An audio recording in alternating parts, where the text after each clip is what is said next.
যারা থাকলে ঈশ্বর যদি না সৃষ্টি করতেন, ছিলেন কারো ৩০ বছর ছিল ডাক্তারি।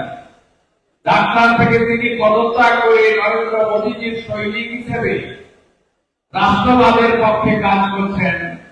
ঝাড়গ্রামের ডাক্তার প্রণব টুডু, তিনি আমাদের মধ্যে এসেছেন, তাকেও আমি ধন্যবাদ জ্ঞাপন করি।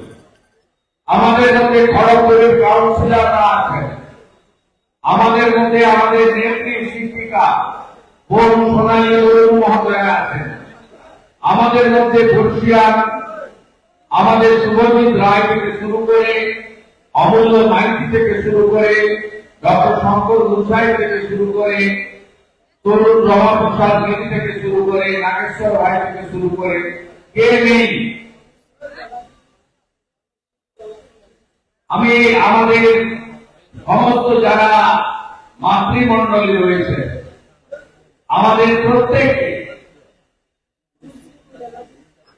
অনুশ্রী ও এবং বেলাদি, আমি এদেরকে চিনি, আরো যারা আছেন সবাইকে, যেহেতু মিছিলে হাঁটবো আপনারা ক্ষমা সুন্দর দৃষ্টিতে দেখবেন, আমি ধন্যবাদ জ্ঞাপন করি। আমি এখানে আসার আগে আমাকে এই মন্ডলের সভাপতি টিঙ্কু সিং এবং অন্যান্য কার্যকর্তারা তারা আমাকে বরণ করে নিয়েছেন। আমি আমার বিজেপির সমস্ত পদাধিকারীকে খড়গপুরের অন্তর থেকে ধন্যবাদ কৃতজ্ঞতা।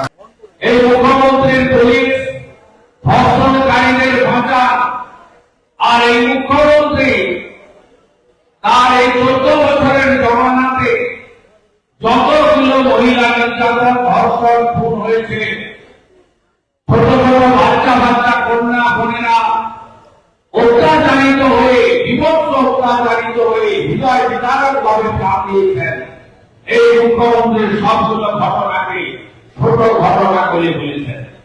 পাঁচদ্বীপের ঘটনাকে বলেছেন ছোট ঘটনা, কাকদ্বীপের ঘটনাকে বলেছেন পুরো ধর্ষণ হলে 20,000 টাকা, আর হাত ধর্ষণ হলে 10,000 টাকা দেওয়া যেতে পারে। এই মুখ্যমন্ত্রী কালিয়াগঞ্জে যখন রাজবংশী পরিবারে ক্লাস 12 ছাত্রী জাভেদ বলে এক জিহাদির হাতে ধর্ষিতা হয়ে খুন হন, তখন বলেছেন ওদের ওই মহিলা অন্তঃসত্ত্বা